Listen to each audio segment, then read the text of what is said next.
It's time for Overtime on ANF. In this episode, we discuss the Falcons double dipping on defense. They get Pierce, they get Walker. We discuss the prospects, plus the risky move of trading back up into the first round for general manager Terry Fontenot. Then to some Hawks talk. Landry Fields out as general manager, what it means for the front office structure, plus Dyson Daniels postseason awards, what it could mean for a possible extension. Finally, those Atlanta Braves, my goodness. Some spice on social media for Ronald Acuna. Will it impact when he can return to the diamond? That and more.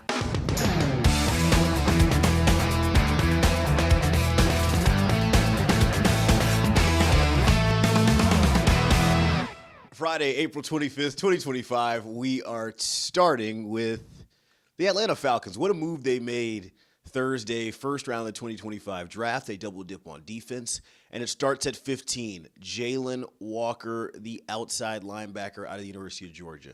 Cool stuff here. Historic moment if you're a fan of the Atlanta Falcons franchise. First time a Georgia Bulldog goes in round one or round two, dating back to the inception of the franchise in 1966.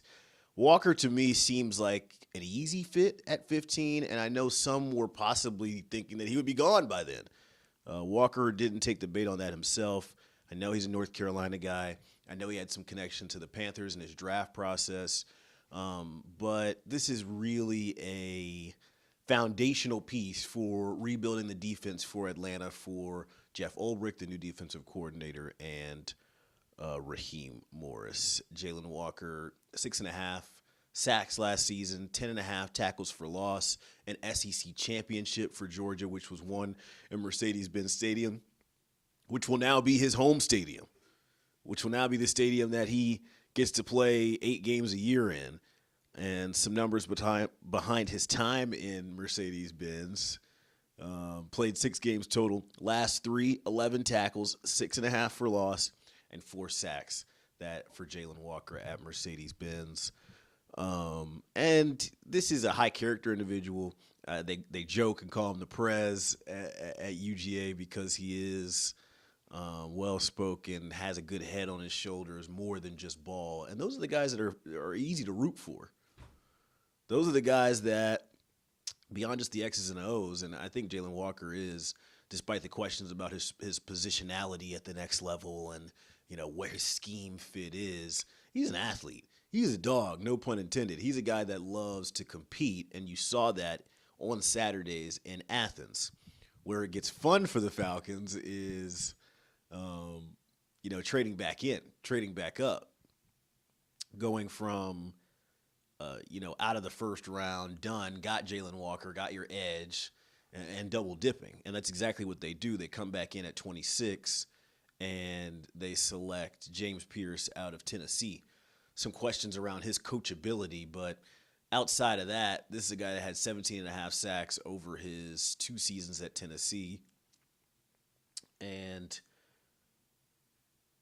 that's what the message is, if I had to take that from this draft for Atlanta and Terry Fontenot. They were not good enough at affecting the other team's quarterback in 2024, and it eventually led to their downfall. I mean, there's a couple other reasons. One of them was an expensive aging backup and some of the issues that came along with that. But the Falcons said our biggest need is defense. They sent only defensive coaches to the combine. They are investing in getting younger on the defensive line. Grady Jarrett is out. They bring Leonard Floyd in. There's still yet to be determined what's going to happen with Justin Simmons. The Falcons are trying to make strides to become a more impactful, explosive defense. And the capital and what it took to move back up, I think it could be a little exaggerated.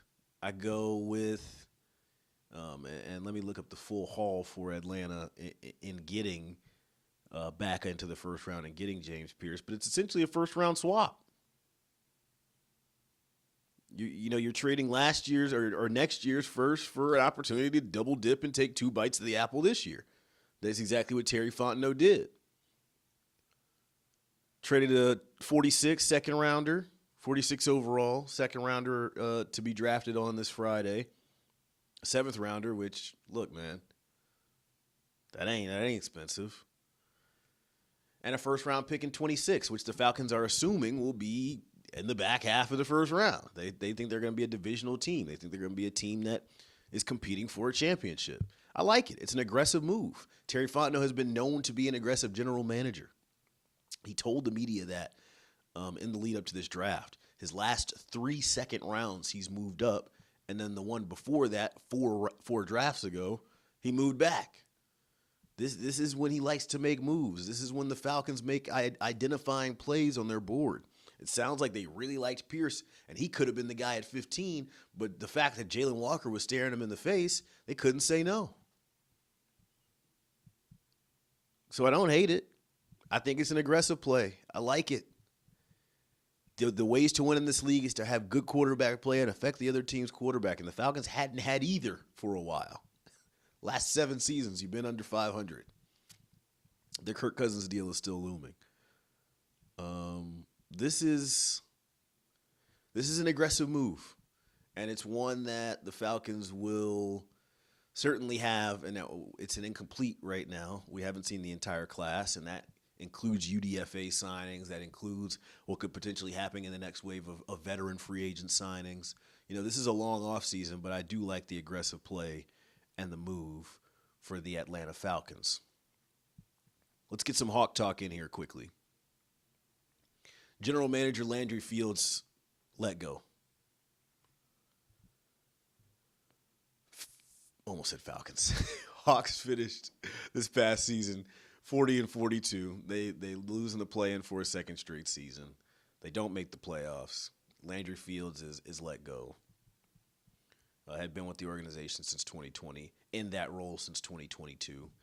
Do I look at the Hawks' shortcomings this year as a direct product of his inability to get the job done? No. No, I don't. I don't know if anybody does. Do I think that this was a surprise firing? No, I don't. Two things could be true at once.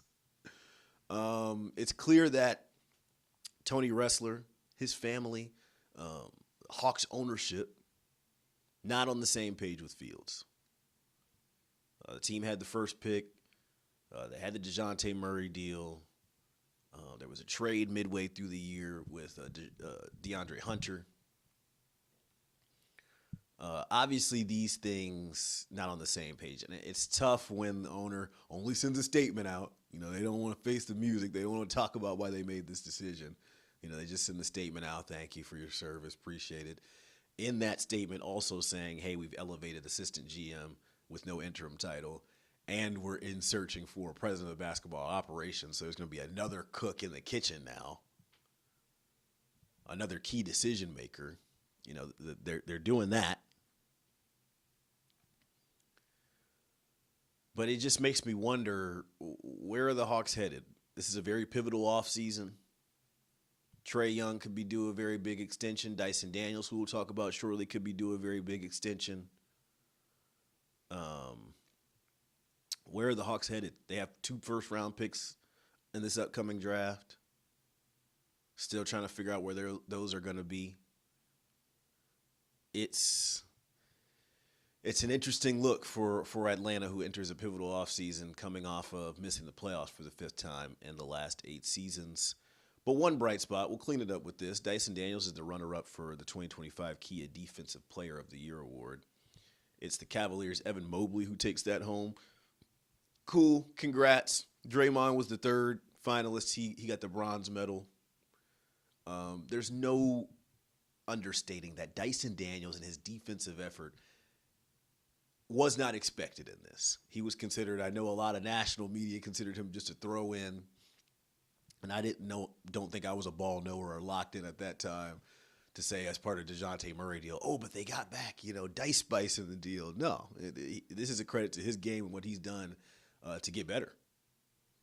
Having one of the best defensive seasons of all time for a guard and steals, most ever in a Hawk for a single season, most steals in a single season for a player since the early 90s. Like, he did this.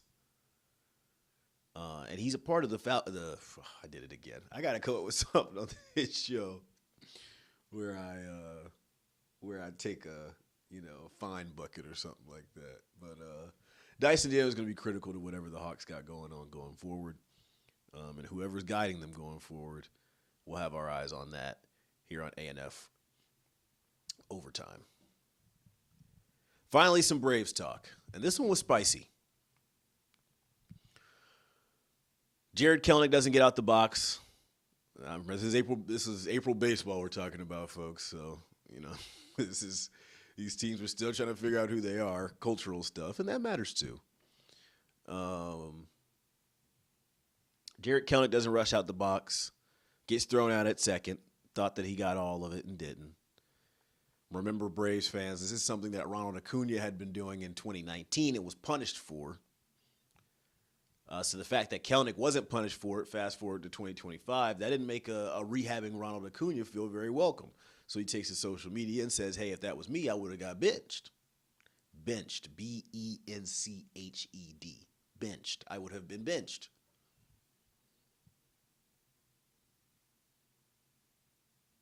Don't press send, Ronald. I know you're frustrated. I know you're trying to rehab and get back. The team is not where they want to be. You're not on the field. You're not where you want to be. They won a championship without you.